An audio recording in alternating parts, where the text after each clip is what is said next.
Greetings, my beautiful lovelies. Hello and welcome back. Today I'm going to be testing this object. Yes, with the price tag still dangling from the bottom. Do you know what this is? I would say based on its construction, it's pretty obvious that it's some sort of cooking device. I paid $12.99 for it, and it's made out of cast iron. It's quite heavy, and that's what it looks like on the bottom. So indeed, this is a pan, and it contains 7 hemispherical wells, and it is used to create ÄBLESKIVER. So ÄBLESKIVER is a traditional puff spherical pancake from Denmark. So it's traditionally eaten during Christmas time, but these days you can eat it any time of year. And what makes it special is its shape. So you need a special pan to make the shape, but it's a pancake, but it's totally spherical. Sort of like takoyaki. If you haven't seen my takoyaki video, I'll put the link there and there. Takoyaki is a Japanese kind of pancake. It is savory rather than sweet, and it is filled with taco or octopus. And then it's covered with all kinds of wonderful condiments. Really wonderful, delicious snack, street food.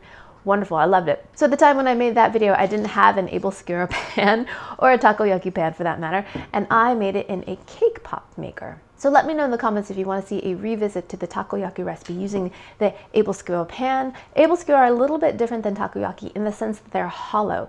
Takoyaki, you pour the batter in and then you add additional batter. So you more or less get kind of an entire sphere of batter. ÄBLESKIVER, you do not. You just fill it in once and you turn it and you turn it and you turn it, and then it's kind of hollow in the middle. So in Danish, ÄBLESKIVER literally translates to apple fritter. I think way back in the day, these traditionally had apples in them. These days they do not. The tale of the shape of this ÄBLESKIVER is said to come from the old Viking shields, where they had a little indentation and they cooked the pancakes in there, and it created this kind of sphere shape. So I've already taken care of my pan. I've washed it and I've re-seasoned it, and I'm going to take this tag off. I just wanted to keep that on there so you guys could see it. So basically what we're making is a pancake batter. We're going to start with 2 eggs. With our impeccably clean hands, we're going to separate the yolks from the whites. There are many ways to do this. This is my favorite way. I'm going to wash my hands. Now with a hand mixer or a whisk, we're going to beat these up into stiff beaks. So a tip for making good egg whites, you want them nice and stiff, is to make sure that your beaters and your bowl are nice and squeaky clean. You don't want any grease on them. All right, back to whipping. I think we are there. Yes. Nice peaks here. So in a separate bowl, we're just gonna mix the rest of our ingredients. I've got my 2 egg yolks here, and I have 4 tablespoons of melted butter. Mix that together. Next, we're gonna add 2 cups of buttermilk, and buttermilk is cultured milk. So it's a little bit tangy, kind of like yogurt. When this reacts to the baking powder and baking soda, it will leaven it. It's a little bit chunky too. Yum. Buttermilk, buttermilk, okay. Did I get it on myself? Okay. Buttermilk. 1 packet of vanilla sugar. If you don't have this, you can just substitute 1 tablespoon of sugar and add a few drops of vanilla extract. Next, we're gonna add 2 cups of flour. So I adapted this recipe, and I'll put the link to the original recipe down in the description. So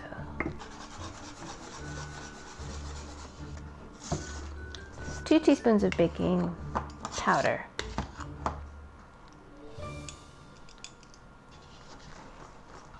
Half teaspoon of baking soda. Half teaspoon of salt. So now that I've added the baking powder, it seems to have lightened up a bit. Yeah. And now we're going to fold in the egg whites.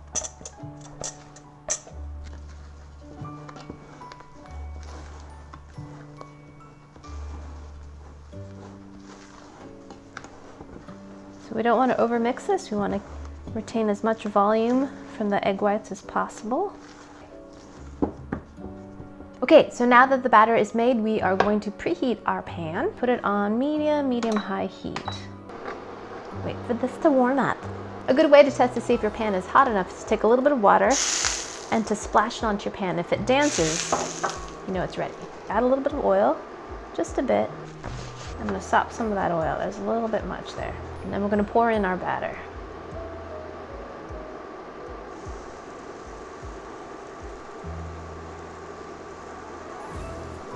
So this is my first time making these, so I hope they turn out.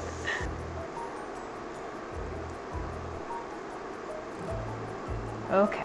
Next, what you're supposed to do is once these set up, you take a skewer or a knitting needle and you're going to give these a half turn.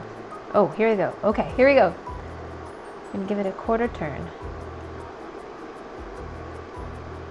Yes. See that? Okay. All right, let's see this one.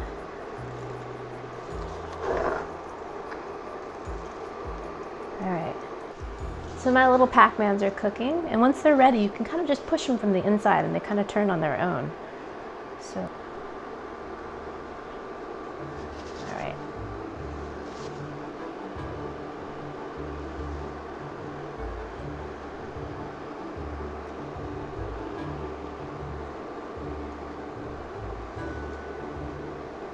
Another quarter turn.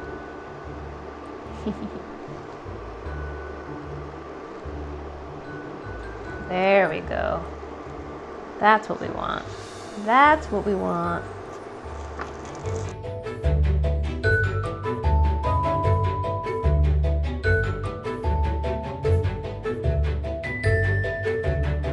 Cute.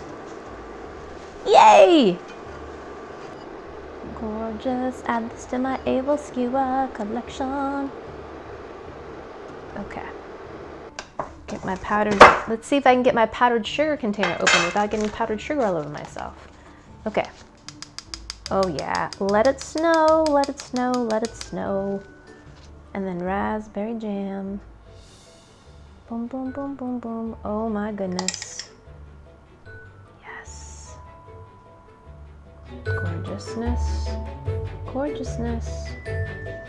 Alrighty, I am dying to taste these trifectas of beauty. They are so stinking cute. These little balls, what is it about the sphere shape? It is just so endearing and perfect. Love it. Put anything in a little ball shape and you're suddenly very happy. I have the raspberry jam one and I also have the powdered sugar one. I'm gonna taste the powdered sugar one first. These are so stinking cute. All right, I'm gonna cut it so you can see what it looks like inside. And they're fluffy, kind of like bread. I forgot to mention earlier that these are traditionally paired with glögg, which is a mulled wine, but I don't have any of that. So imagine that I have a little cup of glögg next to me. All right, itadakimasu.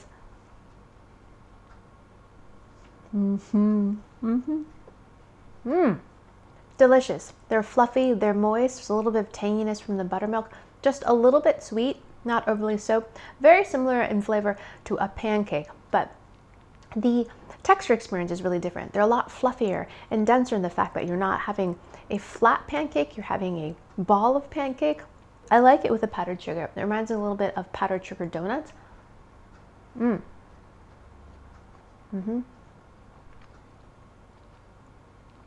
But much, much, much, much lighter. Not at all sweet or heavy or greasy. I think these would be absolutely delicious with maple syrup. Not sure if maple syrup is found in Denmark, but I would definitely put maple syrup on these. Scrumptious. All right, let's try the raspberry jam one. Oh my goodness, he's so fluffy. Here we go. Oh yeah. Yep, I like that one better.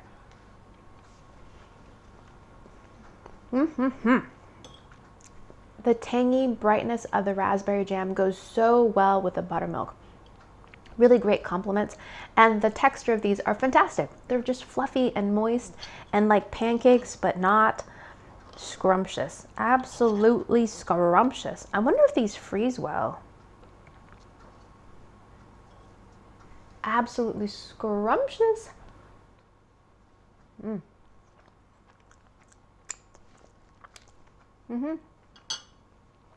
Of the two, I definitely prefer the raspberry jam. Just love that fruity flavor that goes with these pancakes. So there you have it, ÄBLESKIVER made in a pan that I found from the thrift store.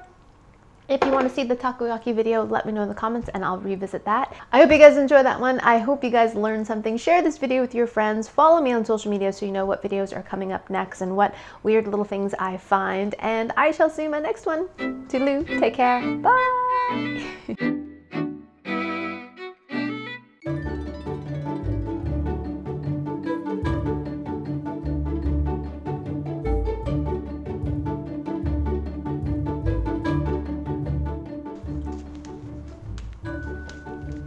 Hey, that's not too bad. I'm only using 2 though.